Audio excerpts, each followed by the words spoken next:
Game number 4 is ready. These players have finally made their decision on what they're going to play. I'm certain it was tough for StrifeCro to pick Paladin again, but ProtoHype, what an opener. He's got Secret Keeper with 2 early game secrets. And kind of touching on the Murloc Knight, this is actually an interesting position I found myself in.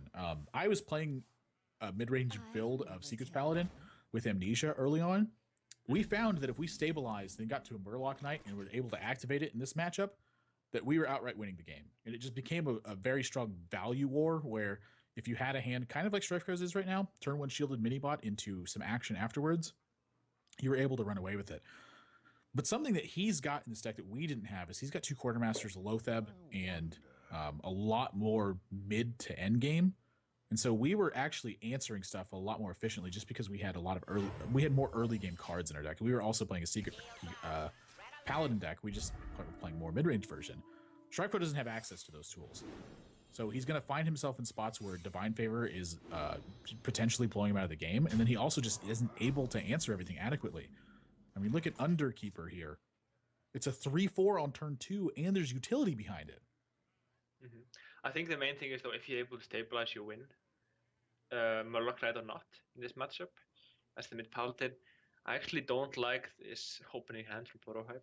Keeping a secret that's noble sacrifice. I think keeping Repentance is possibly playable, but in this scenario, I just don't like that. He top decked the Divine Favor on top of that, and that made his hand really good. But without the Divine Favor, this start compared to something like Muster or Shielded Minibot, it's just not going to be as strong. I don't necessarily agree with that. I think that Secret Keeper being able to be buffed and then have follow-up. I mean, because something else that's happening too is if he keeps 2 secrets in his hand, sure, he has secrets right now, but right now with a Secret Keeper is when he actually wants them. Afterwards, he's not going to be drawing as many secrets anymore. So he's been able to make use of them where they are right now and then follow up afterwards and not really think much of it. I just think, in my opinion, that the small minions are the ones that really snowball this thing out. It's not really the secrets that early on.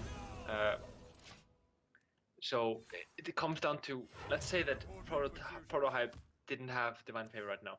It obviously does have Divine Favor, but if it didn't have Divine Favor, I don't think this is enough burst to carry the game.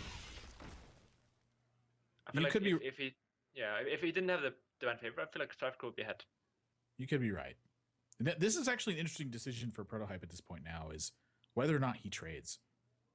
You know, given that StrifeCro has been playing a more mid-range version, is there ever a possibility he's playing Seal of Champions at this point? I would say it's unlikely. He definitely considered trading here, though. Mm-hmm.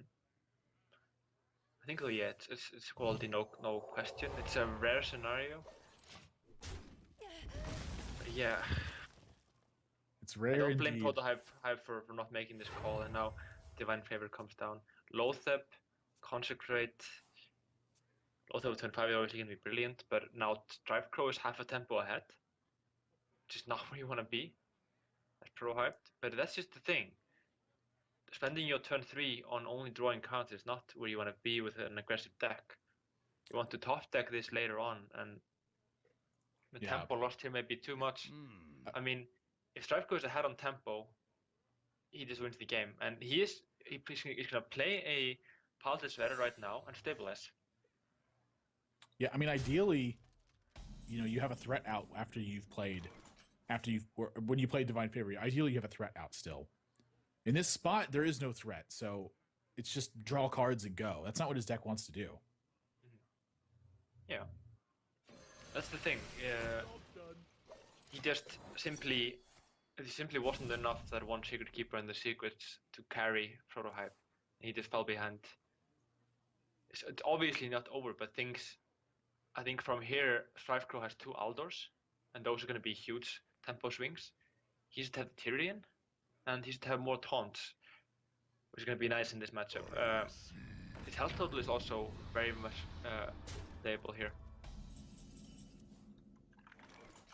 Man, Lotheb is going to shut off some of this stuff from StrifeCro. Does have his own Lotheb to answer this.